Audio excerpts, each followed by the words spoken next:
ये जो भी मैं आपको कल्चर दिखा रहा हूँ अपने सिटी का, साउथ कोरिया मिरयांगशी में, ये 1919 और 1920 से लेके 1942 तक का सिलसिला ऐसा रहा है। इसमें लोग ऐसे रहते थे, ऐसे घर थे, ऐसे खेत थे, और वहाँ पर था पैलेस, जिसको आप कह सकते हैं कि बादशाह का घर। वो कुछ इस तरह का था। बादशाह के घरों के अंदर जब लोगों को तकलीफ़ भी दी जा रही थी, ये वाइट कपड़े में जितने भी लोग हैं ये सब कोरियन हैं, और येलो में जो हैं वो मोस्टली जापानीज़ हैं। जब वार हुई थी, बड़ी मुश्किल से आज़ादी मिली थी। ऐसे मार्केट्स लगती हैं, अभी भी ऐसे ही मार्केट्स लगती हैं। बस ये है कि अब इन लोगों ने जो चीज़ें हैं, अपना गाय भैंस का फार्म, वो थोड़ा सा घरों से दूर रखे हुए हैं। बाकी मार्केट्स अभी भी ऐसे ही लग रही हैं। अक्सर आपने मेरी वीडियोस में देखा होगा, यूट्यूब पे मैंने बहुत सारी वीडियो मार्केट की अपलोड की हैं। लेकिन अब ये कि डिज़ाइन स्टाइल थोड़ा चेंज हो गया। ये छतरियाँ आ गई और टेंट आ गए। बाकी अभी भी सामान इसी तरह ही सड़कों पे लगता है। अभी भी कुछ घर जो हैं वो खेतों के अंदर है मेरे एरिया में, मिरियांग में। और ये पूरा जितना भी मिरियांग है उसके बारे में बताया गया है कि ऐसे खेत थे और ऐसे घर बने हुए थे। और मेरा घर अभी भी कुछ इस तरह से है। जो इनका बेसिकली कल्चर था वो दिखाया गया है इसके अंदर, इस जगह के अंदर। साउथ कोरिया में लोग पहले इसी तरह ही रहा करते थे। ये पैंट शर्ट वाला ज़माना नहीं था वैसे, लेकिन कपड़े थोड़े जो है वो और तरह के पहनते थे, खुले डुले से। खैर, ये कल्चर दिखाया इसलिए जा रहा है क्योंकि आज के दिन ये आज़ाद हुआ था, साउथ कोरिया। हम लोग पाकिस्तानी जो 14 अगस्त को आज़ाद हुआ था, और ये 13 अगस्त को आज़ाद हुआ था। अब इस साइड पे आ जाए।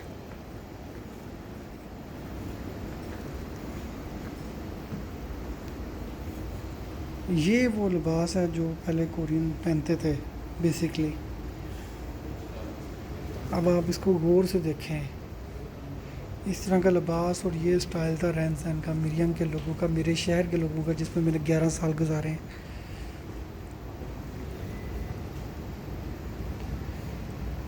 ये जगह मैं देख चुका हूँ जहाँ पर जापान ने कब्ज़ा कर लिया था और फिर बाद में आज़ाद करवाया गया था।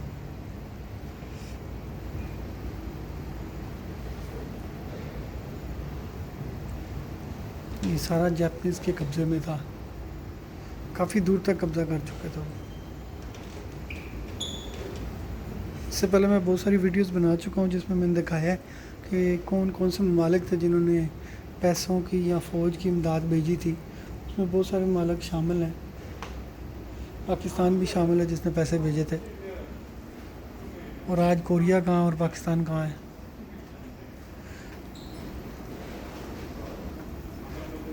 1920 में कोरिया कुछ इस तरह से था।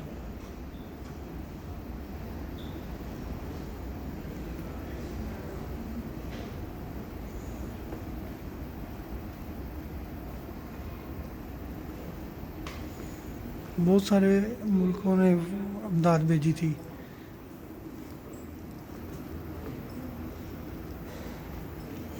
ये कुछ पुरानी तस्वीरें हैं। आज क्योंकि इनकी आज़ादी का दिन है, लेकिन हमारी तरह ये सलेंसर निकाल के वाज़े नहीं निकालते। 1930 का कोरिया आपको दिखा रहा हूँ, बाकायदा डेट लिखी हुई है 1930। इस तरह से था कुछ कोरिया। 1935 का कोरिया, और ये फिर 1930 की एक तस्वीर।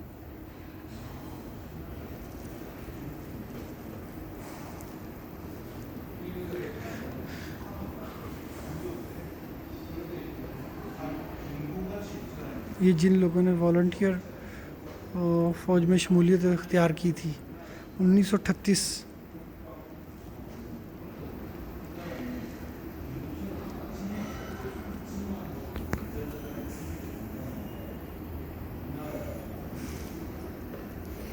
अब ये जो आपको चीज़ दिखा रहा हूँ, ये गन उस वक्त की जंग में इस्तेमाल की होगी, डेफिनेटली जापान की तरफ से इस्तेमाल हुई होगी मेरे ख्याल से। और बाकायदा इधर लिखा होगा कहीं कुछ ना कुछ जापान के बारे में। ये उनकी सारी चीज़ें यहाँ पर जमा की गई हैं मोस्टली। अब इस गन को मेरे मुताबिक जो कहते हैं वो 7mm कहते थे। और ये पाकिस्तान में बहुत बचपन में मैं ये गन चला चुका हूँ ऐसे ही, जिसके अंदर इस तरह से लीवर को पीछे खींच कर गोली डाली जाती है और जो कि गोली भी काफ़ी लंबी होती है। तो ये बहुत झटका देती है गन।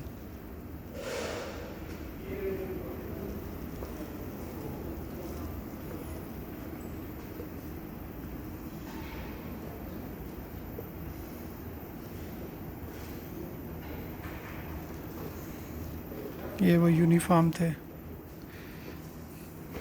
इधर भी लालटेन यूज़ होती थी।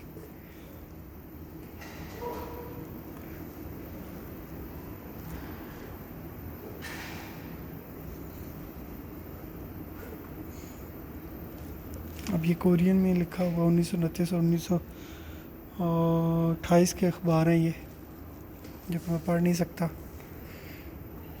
ये कुछ करारदाद मंजूर हुई होगी डेफिनेटली 1921 का अखबार।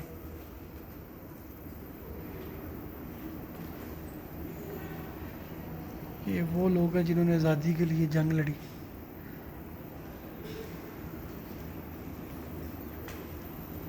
उनके क्या किरदार रहे वो मैं आपको अभी समझा नहीं सकता, क्योंकि कोरियन में अब टोटली, और इतनी मेरी अच्छी लैंग्वेज नहीं, मैं पहले भी बता चुका हूँ।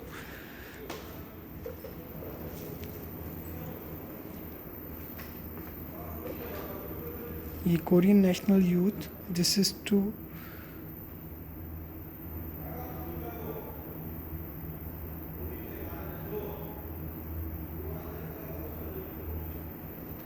ये उसका गार्ड है जिसने कोरियन नेशनल यूथ के लिए काम किया था, नेशनल प्रेसिडेंट।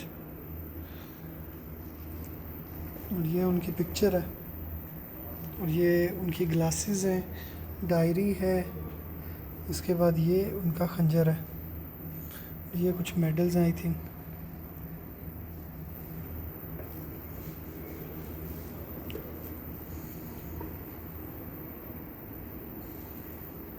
डेफिनेटली बड़ी जदोजहद की है इन्होंने भी, और फिर ही ये तरक्की पा सके हैं। आज इनकी गाड़ियाँ आप पाकिस्तान में देख रहे हैं, किया हुंडई, किया पिकांटो, उसके बाद और कौन सी गाड़ियाँ आजकल आप यूज़ कर रहे हैं, सेंटाफे यूज़ कर रहे हैं पाकिस्तान में। और भी बहुत सारी गाड़ियाँ लॉन्च की गई हैं जो कि यहाँ पर भी काफ़ी तरक्की याफ्ता है। सैमसंग, एलजी, ये सारे ब्रांड कोरिया के हैं, इस कंट्री के हैं।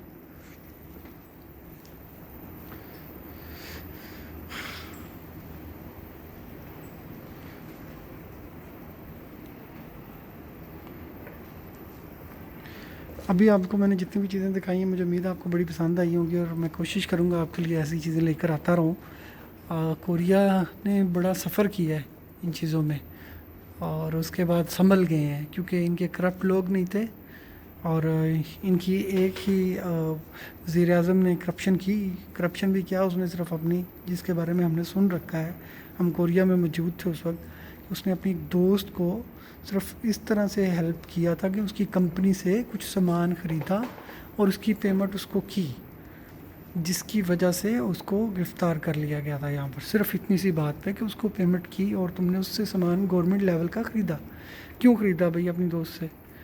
तो इस बात पे ही उसको हटा दिया गया था। और हमारे पाकिस्तान में अल्लाह ही हाफ़िज़ है, लोग कत्ल कर देते हैं और फिर जाकर वज़ीर आज़म लग जाते हैं, और कत्ल करवाए हुए लोग जो है वो वज़ीर दाखिला होते हैं और वज़ीर कानून होते हैं हमारे। अपना और अपने गिरदनुमा का ख्याल रखिए, मुझे दुआओं में याद रखिए। अल्लाह हाफ़िज़।